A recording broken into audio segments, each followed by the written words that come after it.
Hello, I am so excited that this week's Wednesday webinar is all about EverFi. EverFi is a wonderful program and it's free to teachers and students in the state of Nebraska.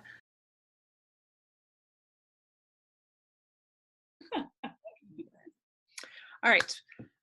Today I have Katie Philippi with me, and she is the Nebraska representative for EverFi, which is a wonderful, amazing product that right now is provided free to all teachers and students in the state of Nebraska. And she might talk a little bit how that happens, but I will just turn it over to Katie and let her tell us all about it. Awesome. Well, thank you so much, Molly. I'm super excited that we're doing this because EverFi is it's really exciting what's going on and what they're trying to do. So I'm just going to I'll jump right into my presentation and we'll just get started there. And I always have to find it. Okay. There it is. No, there it is. That's the one. Okay. Here we go. There. Are we good? Do you see that now, Molly? Yep, I can see it. Okay.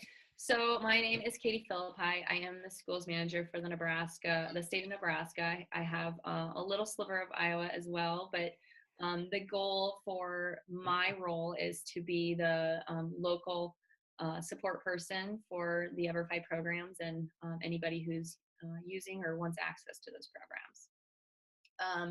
So first of all, if you want to jump right in and get your profile set up, you can do that by going to everfi.com/new teacher. And I will go over this again towards the end of the presentation. And so there's no worry if you don't get it all finished right now. So today I'm going to talk a little bit about EverFi and how EverFi is set up and how our business model is and how that works and what that means for you as a teacher. And then we'll go over the actual resources that are available, and then we'll go ahead and walk through the steps to get your profile set up and started. So EverFi was born out of the 2008 financial crisis, and they started out with their first program named EverFi Financial Literacy for High School. And the whole goal there was to provide this content to schools in a way that they didn't have to worry about funding. So they went out and partnered with sponsors in the community and who all provide that funding so that the resource would come to the school at no cost. And that continues to this day. The programs and resources that are available through EverFi now really are focused on whole child education. So not only do we focus on the financial capability side of things, but we're looking at career readiness, social and emotional learning, and also health and wellness. So as an educator, there's some benefits to using some of the EverFi programs. Not only do you have access to these resources at no cost, but there's real-time reporting. So as the students go through the modules, their grades are coming in and you can see that on your dashboard. But you also have lesson plans, discussion questions, and other resources to back the program up in class. The other thing is that you have access to EverFi's entire curriculum, which is growing every year. And then there's also student scholarship opportunities that are good to be aware of that we communicate with you throughout the year about. Our resources, we started out in the financial education category. So if you look at this column-wise, it's broken down in those areas. So financial education, we've got Vault, Future Smart, Venture, and EverFi. And I will jump into these a little bit more in depth here in just a few minutes. So this is kind of our brief overview. STEM and career exploration, we have a future goals. This is a program based around the game of hockey, and it's broken down into two sections, math and science. Ignition and Endeavor are the other two in that category. And then on to our social and emotional learning. This is probably one of our fastest growing areas. So we have our Compassion Project with it, which is new this fall, just came live a week or two ago. And that's really exciting. Character Playbook is our healthy relationships program. Honor code is it's actually available to add to the dashboard. It's actually not going to be live until October. And then Say Something is our anti-violence program. So then in the health and wellness category, we've got Healthier Me, which is nutrition and wellness, basic mental wellness for the 8th through 10th grade, and then Alcohol EDU and prescription drug safety. And then in our other categories, we've got summer learning with Summer Slugger, and then cultural literacy with our African American history. Let's see, where's my thing here? There we go. So looking at the financial education, we've got our introductory program is Vault. This is Vault Understanding Money, fits really well into 4th through 6th grade. It's a great way to start that conversation around what money is and what it does for us. The next one is a middle school program called Future Smart.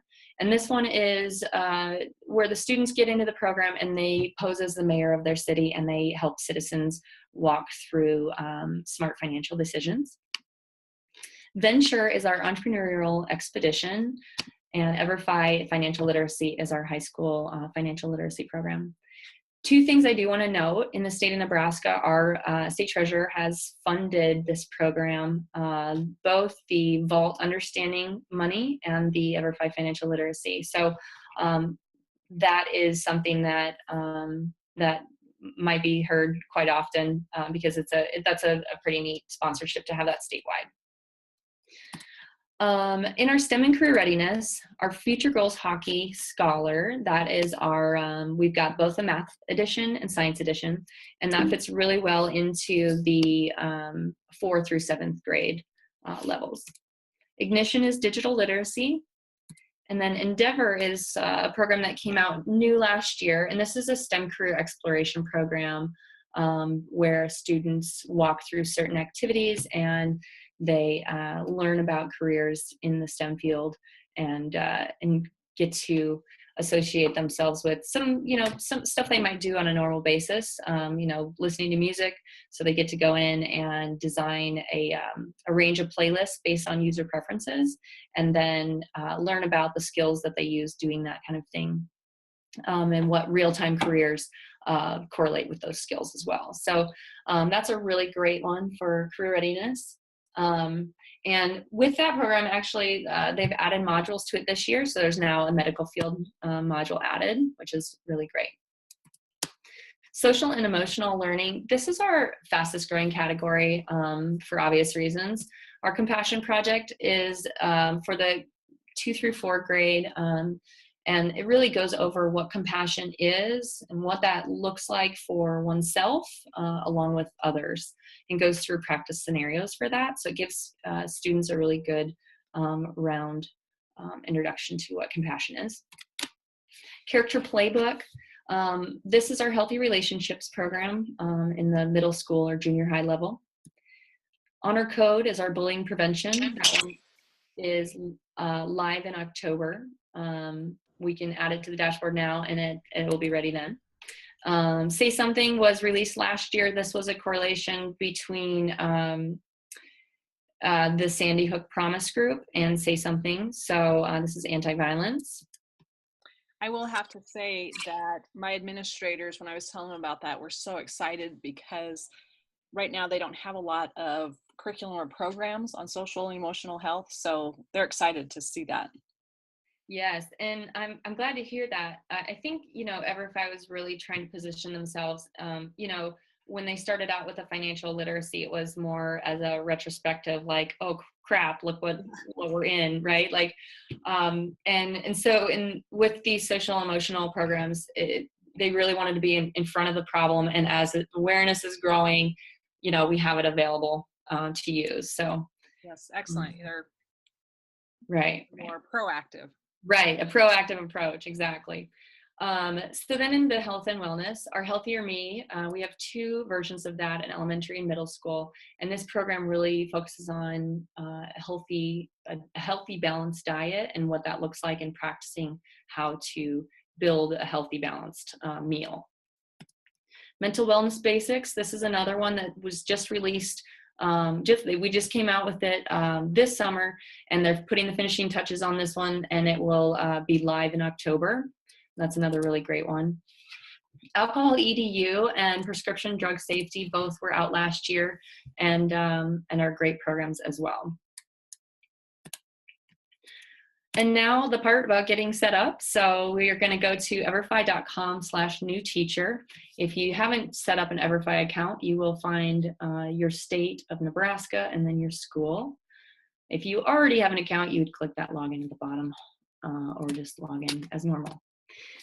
So once you get into here, you put in your first and last name, enter your school email address, and create your password, clicking the I agree to terms of service. And then you'll be in the dashboard. So at this point, if there's another program that you want to add, you would click. So we see Future Smart on this screen. You would click that blue plus with additional courses, and then you'd see all the other courses that are available to you. You can either add a course there, or underneath it's request a course, and I can fulfill that shortly for you. So back on your dashboard screen, you'd see whatever course you added, jump in there, and at that point you can set up your class. So when you hit create class, you'll have a box pop up. You'll put in your information, whatever you want to call it that makes sense to you. The month that you start the course is really planning purposes for me, so I can best support you when you're getting ready to use it. And so once you hit save, it will pop up a code. You don't have to worry about writing that down, as you can find it underneath your classes and codes over here. You can either look on that gray bar on the top, or you can click the classes button under that program, and it will take you to that screen that shows your codes there. So then once your students are registered, you can click on the reports, and that is where your grades will come up. On the report page, you'll see your students listed and the grades as they're logging them. If it shows in green, they got above a 70. If it shows in red, it's below there. And you can set your own parameters to this, but that's just visually what it will show. If you want to look between all your different classes, you can toggle between that. And then, of course, if you want to see when your students log those scores or see their pretest scores, you can click view next to their name to see those details. The other nice thing about this page is that you can download this to a CSV or CSV file. So if you use Excel or something like that, that is available for you. So each program has resources behind it, and you'll find those on that gray bar where it says resources. And it will take you into a page specific for that program. Usually there's an introductory video at the top, and then it will have the list of the resources below that. So each program has lesson plans, a curriculum guide, course outline, and then kind of varies whether they're reflection questions or assessments and answer keys or labs or something like that. So then back on the dashboard page, we'll look here under view course. This is where you'll see the demo of the program. So if you're considering something or you want to see it how the students will see it, you can click view course. This is a demo version, so it's not going to be exactly what the students will go through. Basically, the only differences are that it's not going to log your score, and you can click through a video or audio before it's finished. The students cannot do that on the student side. So that's just something good to know as you're going through that demo. And then over on the right-hand side, we've got tips and tricks. So if there's ever something you're trying to figure out on your own, or if you just want to figure out, something that you're looking at, or how to do something, you could look here. There's also something to know in this box here, we have course standard alignments. So if you're looking to click or to check off some standards, definitely check there. And then, of course, my information is down. Yes. Are those aligned to the Nebraska state standards? Or, yes. Okay. Yes, we do have Nebraska state standards aligned on there. Yeah. Excellent. Thank you. Yes. And then, of course, my information is down at the bottom. Obviously, in this slideshow, it's not my email, but on your dashboard, you will see my email down at the bottom, and you can email me for any questions as well. Something else I do want to note, if you see a program that maybe doesn't fit into what you're teaching, or you know somebody else who's teaching, whether it's at your school or somebody else, you can invite them through our website and reference those programs. So then at this point, with the class being set up, you're ready to have your students register. So this is where you'd have your students go to everfi.com/register. And then you'll give them the code that was generated when you set up that class. And once they click next, it will take them into the registration page, where the first thing they'll do is put in their birth date, and that will determine if they're 13 or over. If they're under 13, we opt them out of a survey that we give to our students. And if they're 13 and over, they'll have that survey. So that's the only difference with the birth date. The other thing that will change, if they're under 13, we will only ask for the first initial of their last name. So if a student is under 13 and they're trying to put in their last name, it won't let it even enter that name. So email address is optional. So really all we need here is the first name, last initial, and a username that's unique to them, and then that password that has one special character or symbol in it. And then they have to click agree to terms of service as well, and then hit next, and they're in. So it's really pretty simple. As a teacher, you have the ability to register your students before. You can pre-register them. In my experience and just visually in the classroom, generally it's just as quick to have your students register. Usually they can use their user ID or library number or whatever lunch number they're using on a regular basis for a user number, and we can streamline that. As a teacher, also some things to think about with planning how to use the programs. Really think about how and when you want to implement the modules. If you go into the curriculum guide or the outline on each program, you can determine, how that lays into what you've already planned for your class. And you're welcome to use those programs and those modules in whichever order makes sense best for your classroom. So very flexible with that. So reviewing the lesson plans, any discussion questions and vocabulary guides that you want or would like to use in the Teacher Resource Center. And then if you need to reserve computers or devices, make sure and do that. Something else that might be worth considering is thinking about headphones. So if you have access to those, it's always helpful as each student works individually and progresses through at their own pace. Katie, this might be a spot to talk that there is Flash in some of the programs. And so if like your younger kids, a lot of times are on iPads. So it will just kind of depend on how new your iPads are, whether this works very well on an iPad or not. Right. That's an excellent point to make. We do have, so, if there's any tech things that we need to check off before you get started, I'm happy to help with that. But yeah, it is dependent. So we're Chrome optimized, but with iPads, it's really variable on the iPad itself, how old it is, with settings, memory, all that kind of stuff, speed. But for the most part, it works just the same. The only difference, of course, with the iPad screen, sometimes things are a little bit spaced, a little bit differently. But yeah, that's definitely something to be aware of. So implementation strategies, this is just some ideas of what, other teachers and the ways the programs are used in other ways. So it could be a review or capstone project. It might be used as an introduction to new material. It might be guided, or it might be independent. So, whatever works best for your classroom, or a flipped classroom setting. So just some ideas there. And then, of course, we love to stay connected, just like anybody, but it's really nice with our, we have a connected educator group that really just offer tips and tricks, what they've found to work really well in the classroom or with their kids with different programs. So that's definitely something that you might join. And then, of course, EverFi on Twitter is always sharing new releases and new ideas and implementation strategies or stuff like that. So definitely good to connect that way. And then, of course, myself, I'm based out of Lincoln, so I'm close and I can be accessible, whether it's virtually or in person. That's wonderful, Katie. I'm so excited about this program and our teachers learning about it. Thank you again to Katie Philippi, the Nebraska EverFi representative. And if you have any questions, my contact information follows.